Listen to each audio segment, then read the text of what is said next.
then this is a big thing that you really have to consider, is getting the perfect pricing for your book. Pricing is absolutely going to impact your sales for obvious reasons. You don't want to be priced too high because then you will inhibit sales, and you don't want to be priced too low because then you're making less money than you can be. So it's really about finding the sweet spot on the pricing where you're making the maximum amount of revenue, even if it's not the highest number of sales. And that's generally where you want to be, unless you are making money in the back end or have a series. So what do I mean by that? So if you're using your book to upsell your services, for example, you're a lawyer or real estate agent or a coach of some sort, and so the book is acting as a funnel to bring people to you, then absolutely you can let the book go at a cheap price just to get it in as many hands as possible, because you're not that worried about book royalties. You're looking at the royalties coming in from their using your services.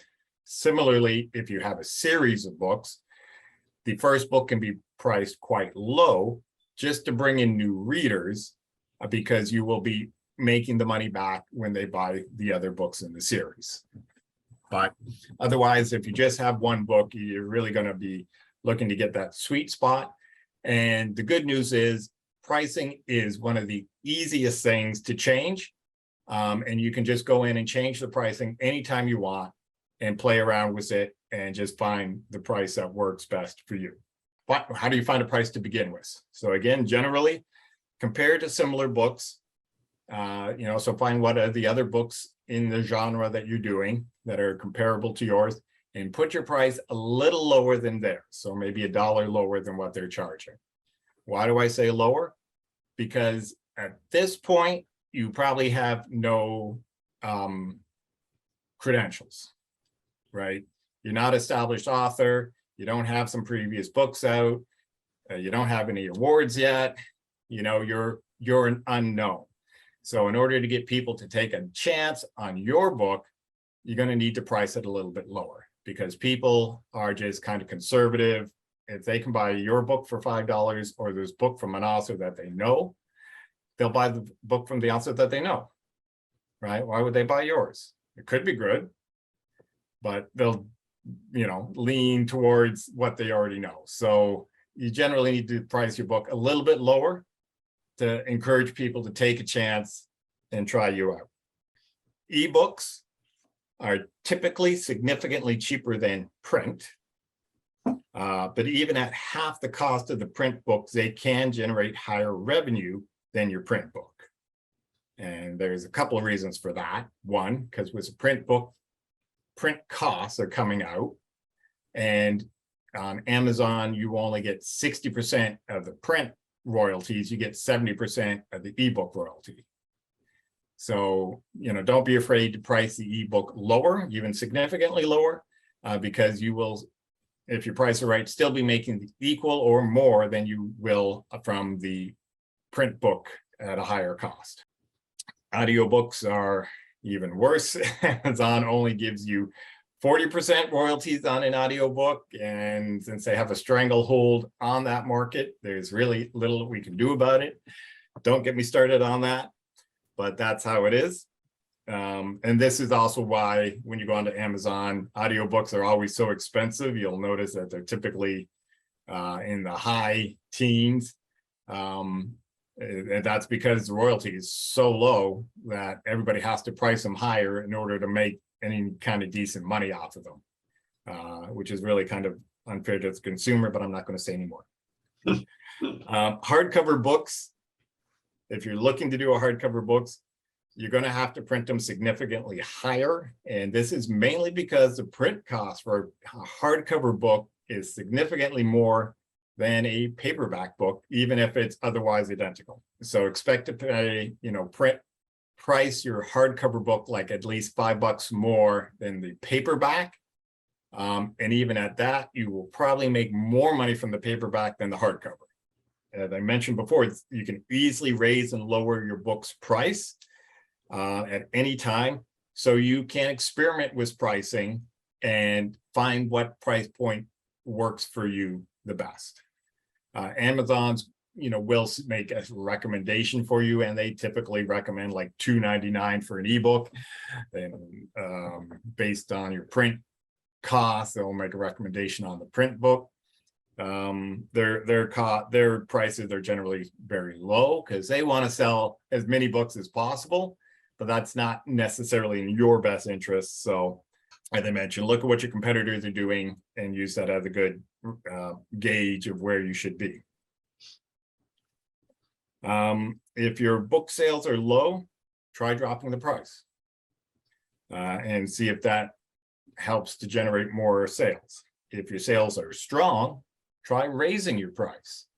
And, when you raise your price, you can expect you will sell less books, but you may be earning more money even off of those less books. So you might be better off selling fewer books at a higher price than more books at a lower price. So, you can rise it up and see what happens. And if it's not working out for you, you can just go back to the original price. No problem.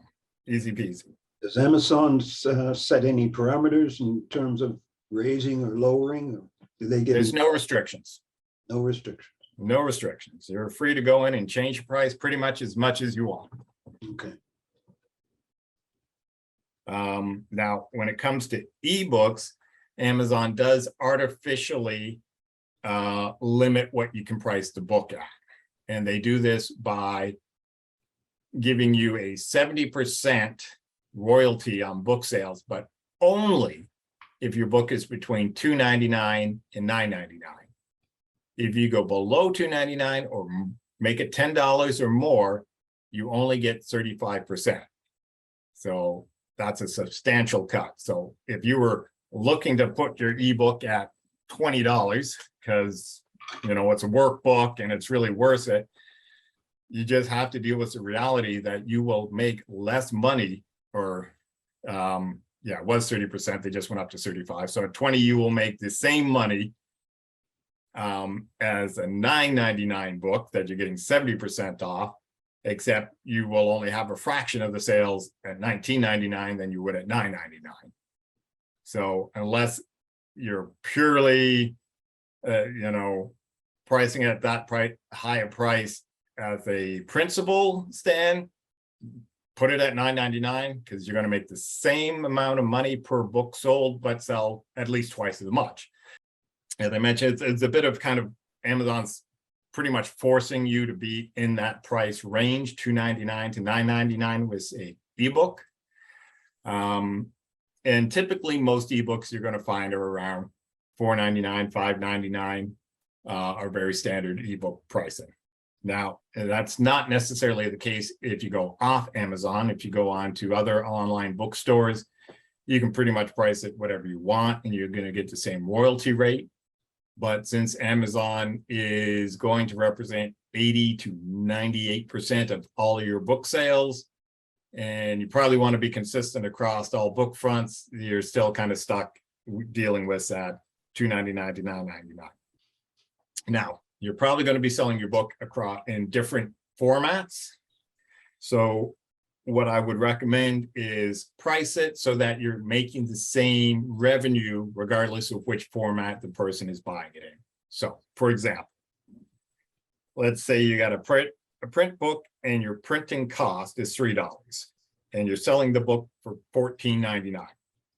You get 60% of that of the royalties. So it's $14.99 minus $3 times 60%. So you're going to be earning about $7.19 per book sale in that case.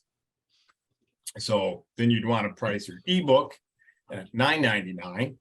So $9.99 at 70% is going to give you $7 revenue.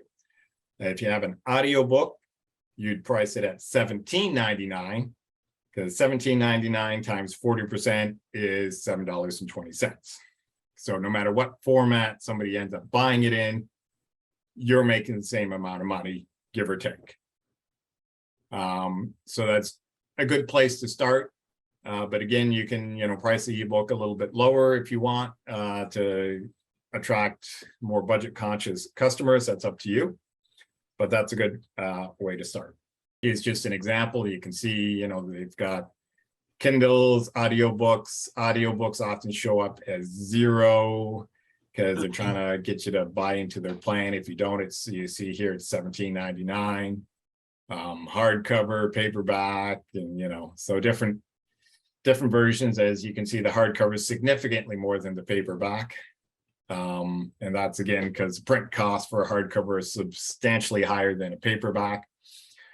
And of course, there's no cost for Kindle. So it's just straight profit for that.